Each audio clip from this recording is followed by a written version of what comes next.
नमः शिवाय।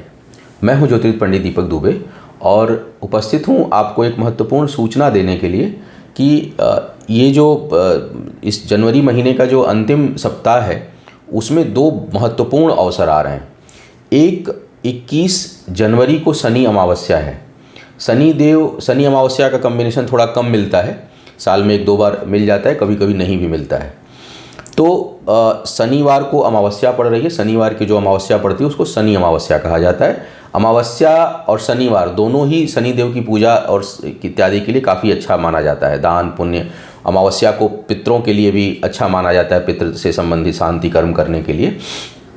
तो और शनिदेव 17 को कुंभ राशि में अब गोचर करने वाले हैं और लंबे समय तक अब रहेंगे, अपने पूरे कार्यकाल तक जो उनका एक राशि में लगभग 2.5 वर्ष होता है वो पूरा समय इसमें व्यतीत करेंगे। तो शनि के गोचर से शनि की ढैया और 7.5 दोनों परिवर्तित होगी। उसके ऊपर वीडियो विस्तार से मैं पहले दे चुका हूँ। ये जो तिथि है शनिवार को शनि अमावस्या, ये शनि देव की शांति पूजा इत्यादि के लिए बहुत महत्वपूर्ण है। हमारे आश्रम पर उस दिन सामूहिक शनि तैलाभिषेक का आयोजन किया जा रहा है, जिसकी बुकिंग आप साइट से हमारे जा करके कर सकते हैं, जो लोग भी शनि के लिए सामूहिक तैलाभिषेक करवाना चाहते हैं। उसके अलावा जो लोग अपने लिए विशेष रूप से करवाना चाहते हैं पूजा, 8 दिन का अनुष्ठान करवाना चाहते हैं, 7.5 है, ढैया है, उसकी शांति पूजा कराना चाहते हैं, वो भी साइट के माध्यम से जा करके बुकिंग करा सकते हैं। दूसरा जो महत्वपूर्ण समय आ रहा है वो है गुप्त नवरात्रि। गुप्त नवरात्रों में कहा जाता है कि वैसे तो ये व्यक्तिगत साधना के लिए भी बहुत अच्छा माना जाता है और इस गुप्त नवरात्रि इसलिए कहा जाता है कि इसकी चर्चा ना करके आप शांति से सिर्फ श्रद्धापूर्वक जो है वो साधना करें, अनुष्ठान करें। 10 महाविद्या वगैरह के अनुष्ठान के लिए भी बहुत अच्छा समय यह माना जाता है। तो ये अधिक प्रभावशाली समय होता है कुछ मामलों में, विशेष करके साधना के दृष्टिकोण से। तो जो लोग माँ भगवती से संबंधित अनुष्ठान कराना चाहते हैं, विशेष करके कहीं शत्रु बाधा हो, बंगलामुखी अनुष्ठान, ऊपरी बाधाओं के लिए वन दुर्गा अनुष्ठान, सामान्य माँ भगवती की कृपा प्राप्त करने के लिए महालक्ष्मी की या दुर्गा सप्तशती का, कोई भी देवी से संबंधित अनुष्ठान, यदि आप माँ कात्यायनी का विवाह इत्यादि से संबंधित समस्या हो, तो जो मेरे एग्जिस्टिंग क्लाइंट हैं वो मेरी साइट से इस जो 9 दिन का समय आ रहा है 22 से 30 जनवरी का, उस दौरान इसका लाभ उठा सकते हैं और वो भी साइट से जाकर के बुकिंग करा सकते हैं। तो ये महत्वपूर्ण सूचना थी और इसका लाभ इस समय में आप लोग उठा सकते हैं। सूर्य राशि परिवर्तन कर रहे हैं आज 14 तारीख को रात में 8:27 पर दिल्ली के समयानुसार। तो इसीलिए मकर संक्रांति का जो मान है वो कल 15 तारीख को मनाना चाहिए। और सूर्य का मकर राशि में परिवर्तन एक महत्वपूर्ण घटना होती है।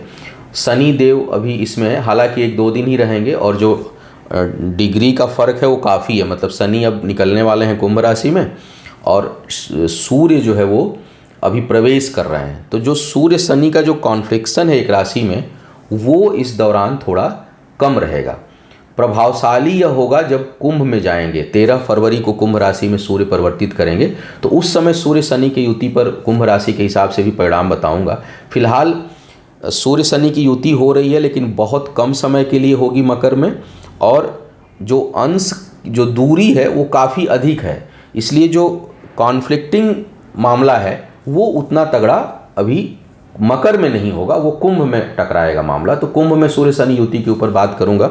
अभी केवल मकर राशि की बात करने जा रहा हूं कि मकर राशि में सूर्य के आने का क्या प्रभाव होगा अलग अलग राशियों के लिए। नए दर्शक जो हों वो जान लें कि लग्न राशि के आधार पर मैं गोचर की बात कर रहा हूँ। सूर्य राशि, नामाक्षर, चंद्र राशि इत्यादि को आप आधार ना माने, लग्न राशि को आधार माने। दूसरा, यह बेहद सामान्य आधार पर होता है। सूर्य का गोचर हर महीने में होता है। राशियों का प्रभाव क्षणिक होते हैं। अधिक प्रभाव एग्जैक्ट उस टाइम पे तभी आएगा जब उस समय सूर्य भी गवर्निंग कंडीशन में, यानी उनकी दशा अंतरदशा भी टकरा रही हो। और अगर जन्म के समय भी उसी भाव में होते हैं तो उसका प्रभाव थोड़ा और बढ़ जाता है। यानी दशा अंतर में सूर्य हो, सूर्य का गोचर उसी जगह पर हो और जन्म स्थान में भी सूर्य वहीं पर हो, तब फिर आप समझिए कि वो प्रभाव बहुत अधिक और मजबूत रूप से पड़ने वाला है। अगर दशा अंतरदशा नहीं है, जन्म स्थान पे भी नहीं है, तो गोचर का जो प्रभाव है वो बहुत ही कम पड़ेगा और कई लोगों को एहसास भी नहीं होगा कि गोचर गुजर गया यहाँ से। तो इसीलिए जो है वो गोचर का प्रभाव राशिफल पे बहुत से लोगों को फर्क उस समय नहीं पड़ता है। तो इन बातों को आप ध्यान में रखते हुए इस राशिफल को सुनें और समझें। एक एक करके बात करते हैं। सबसे पहले मेष वालों की बात करें। मेष लग्न जो है सूर्य की मित्र राशि है, परम मित्र राशि है, मंगल की राशि है। पंचम भाव के स्वामी यहाँ पर सूर्य हैं। दसम भाव में आपके आ रहे हैं। दसम भाव में सूर्य बुध ये ग्रह जो है वो काफ़ी प्रभावशाली माने जाते हैं।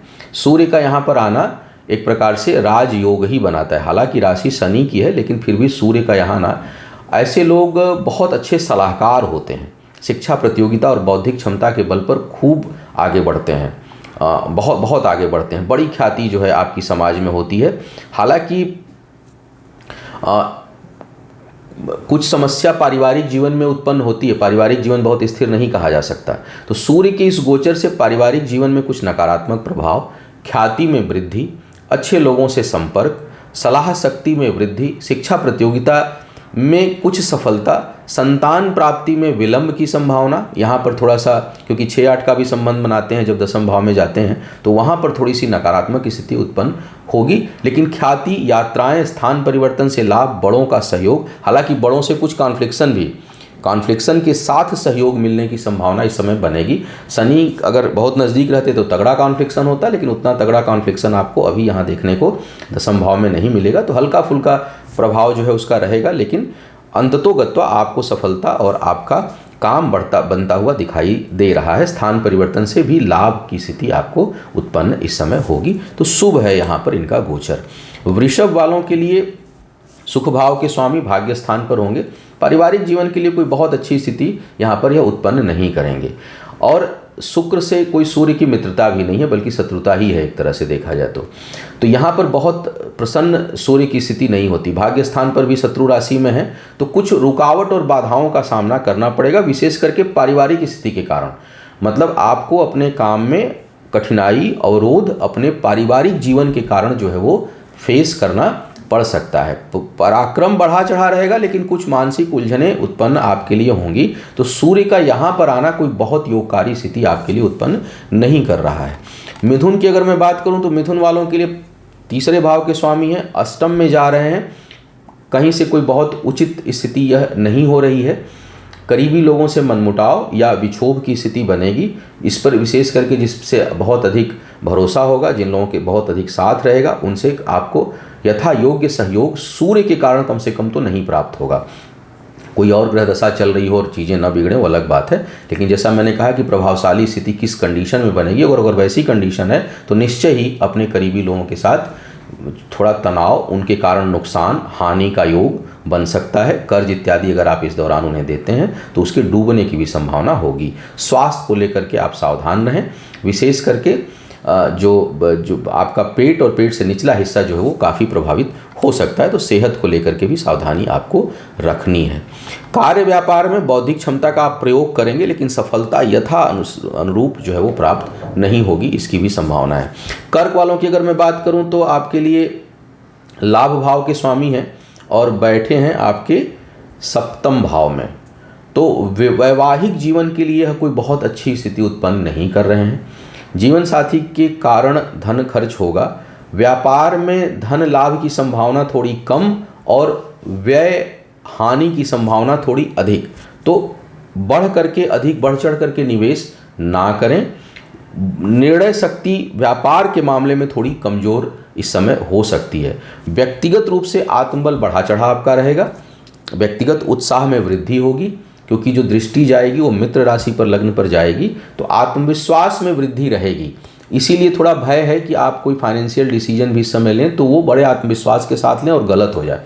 तो फाइनेंशियल मामलों में थोड़ा सावधान रहिएगा, लेकिन बौद्धिक क्षमता, शिक्षा, प्रतियोगिता, आत्मविश्वास, कहीं डिबेट, बातचीत, प्रेजेंटेशन, इन सब चीज़ों के लिए समय आपके लिए काफ़ी अनुकूल है और वहाँ शुभ स्थिति उत्पन्न हो रही है। वैवाहिक जीवन में थोड़ा वाद विवाद और उतार चढ़ाव आपको देखने को मिल सकता है। सिंह वालों के लिए यह गोचर बिल्कुल ठीक नहीं है। स्वास्थ्य का ध्यान रखना है, कर्ज इत्यादि से बचना है।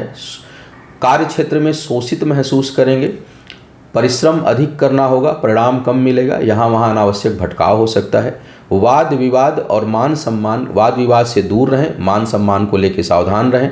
कर्ज ना लें। वैवाहिक जीवन में भी अपने जीवन साथी के साथ भी किसी प्रकार के इस हद तक किसी मामले में ना जाएं कि कोर्ट कचहरी तक जाना पड़े, अन्यथा यह समय थोड़ा अधिक नकारात्मक प्रभाव देने वाला है। तो आपको सावधान रहना है। सूर्य का यह गोचर आपके किसी भी दृष्टिकोण से अच्छा नहीं दिखाई दे रहा है। कन्या वालों के लिए अगर मैं देखूं तो यह पंचम भाव में आ रहे हैं। पंचम भाव में सूर्य भले ही शत्रु राशि में हैं, द्वादश के स्वामी हैं, खड़ाष्टक 6 8 का संबंध बना रहे हैं वहाँ पर, फिर भी शिक्षा प्रतियोगिता और बौद्धिक क्षमता के लिए यहाँ ठीक परिणाम देंगे। शिक्षा प्रतियोगिता या शिक्षा के मामले में कहीं दूर जाने की स्थिति, धन खर्च अधिक होने की स्थिति, संतान के ऊपर आपका धन खर्च अधिक हो, इसकी संभावना यह उत्पन्न करेंगे। थोड़ा वैचारिक मतभेद अपने से बड़े लोगों के साथ हो सकता है। शिक्षा ग्रहण करने की, ज्ञान ग्रहण करने की पिपासा, प्यास बढ़ेगी और सलाह आपको अपने से बड़ों लोगों से लेना चाहिए, वो लाभकारी होगी। तो यहाँ पर अशुभता कम है, शुभ परिणाम सूर्य के अधिक मिलेंगे। तुला वालों की बात करूं तो यह आय स्थान के स्वामी है, सुख भाव में आ रहे हैं। जमीन जायदाद संबंधी चीज़ों में धन की व्यवस्था करनी हो सकती है या उसमें आपका धन व्यय हो सकता है। पारिवारिक जीवन में थोड़ी बहुत कठिनाई महसूस आपको होगी, घर परिवार में उतना मन नहीं लगेगा, छोटी मोटी यात्राएं या किसी कारणवश घर से दूर जाना पड़ सकता है कुछ लोगों के लिए। अपने से बड़ों से संबंधित कुछ कार्यों का संपादन आप इस दौरान करेंगे।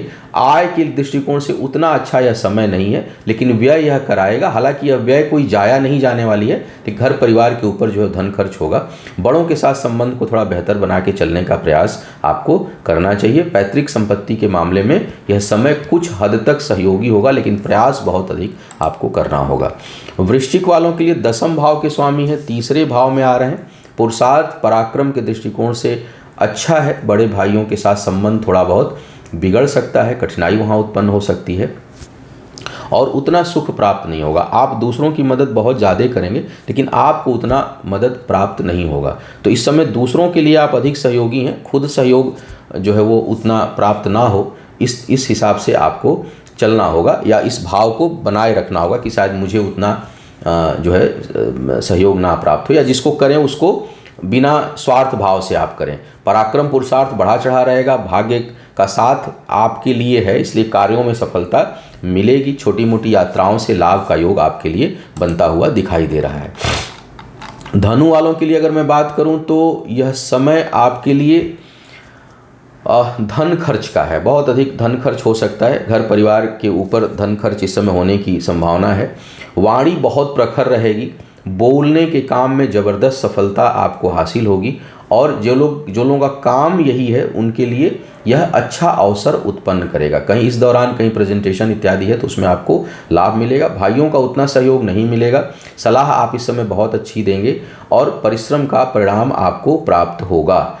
कुछ मामलों में यह आपके लिए उन्नति का समय उत्पन्न करेगा, ख्याति का समय उत्पन्न करेगा, लाभ का समय यह सूर्य का गोचर आपके लिए दिखा रहा है। तो कुल मिलाकर के शुभ स्थिति है। मकर वालों के लिए बात करूं तो यह स्वास्थ्य के दृष्टिकोण से ठीक नहीं है। विशेष करके बहुत से लोगों को मस्तिष्क से संबंधित, आंखों से संबंधित समस्या इस दौरान उत्पन्न हो सकती है। एक अजीब सा द्वंद्व रहेगा, लेकिन तेज भी रहेगा, बहुत प्रभाव रहेगा। मतलब आप कोई इस समय क्विक डिसीजन लेंगे, कार्य व्यापार को लेकर के बहुत क्विक डिसीजन लेंगे, तेज डिसीजन लेंगे। क्रोध पर थोड़ा सा नियंत्रण करना चाहिए। गले और उससे ऊपरी हिस्सों को लेकर के थोड़ा सावधान रहनी चाहिए। छोटी मोटी भी समस्या हो तो तुरंत उस पर आप गौर करें। जीवन साथी के साथ कुछ वैचारिक मतभेद उत्पन्न हो सकता है या कुछ लोगों का तेज विवाद हो सकता है, उधर सावधान आपको रहना है। अपने से बड़ों के साथ संबंधों को बेहतर बना करके चलें, विशेष करके पिता के साथ संबंध बेहतर रखना लाभकारी होगा। कुंभ वालों की यदि मैं बात करूं तो यह समय व्यापार में धन हानि का बना रहा है। व्यापार से संबंधित कार्यों में थोड़ा सावधान आप रहें। वैवाहिक जीवन में कठिनाई, विवाह के योग्य जो लोग हैं उनकी बात चलते चलते उसमें रुकने या बाधा उत्पन्न होने की संभावना यह बना रहा है। अस्थायी कुंडली में अगर सेम जगह पर सूर्य हों तो वैवाहिक जीवन को बहुत संभालने की आवश्यकता पड़ेगी, क्योंकि अब शनि की भी दृष्टि जाएगी और शत्रु दृष्टि, और खुद सूर्य जो है वो द्वादश में जा रहे हैं, तो कुछ लोगों का संबंध विच्छेद अचानक हो सकता है। तो यह न तो व्यापार के दृष्टिकोण से ठीक है, न वैवाहिक जीवन के दृष्टिकोण से ठीक है। हाँ, यात्राओं का योग यह बनाएगा, अनावश्यक कि उसमें भी कोई बहुत लाभ नहीं है, लेकिन छोटी मोटी यात्राएं जो है वो संभव हैं। और कुछ लोगों का बिल्कुल स्थान परिवर्तन हो सकता है, मतलब आप कहीं और रहें और अब अचानक इस दौरान आप एकदम से उस जगह को छोड़कर कहीं और जा कर के बसने के बारे में, सेटल होने के बारे में आप सोचें। इस तरह का योग बन रहा है। मीन वालों की अगर मैं बात करूं तो कार्य व्यापार को बढ़ाने के लिए धन इत्यादि की व्यवस्था करनी पड़ सकती है, कर्ज लेने की स्थिति पड़ सकती है। अचानक धन हानि का योग, और कुछ लोगों के लिए अगर इस समय सूर्य ही प्रभावित हुए तो हो सकता है कि नौकरी इत्यादि में कठिनाई उत्पन्न हो अचानक, तो उसको संभालने की आवश्यकता है, बिना वजह वाद विवाद में ना पड़े। शिक्षा प्रतियोगिता में सफलता प्राप्त होगी। संतान से जो है वो मन प्रसन्न होगा, और संतान से संबंधित कोई कार्य है तो उसका आप इस समय निष्पादन करेंगे। तो यह था सूर्य के गोचर का संभावित प्रभाव। उम्मीद है आपको मार्गदर्शन मिला होगा। आपका आने वाला समय शुभ हो, आयु आरोग्य और ऐश्वर्य की वृद्धि हो। इन्हीं शुभकामनाओं के साथ आपसे विदा लूंगा। पुनः मुलाकात होगी किसी नए विषय पर, तब तक के लिए मुझे आज्ञा दें। ओम नमः शिवाय।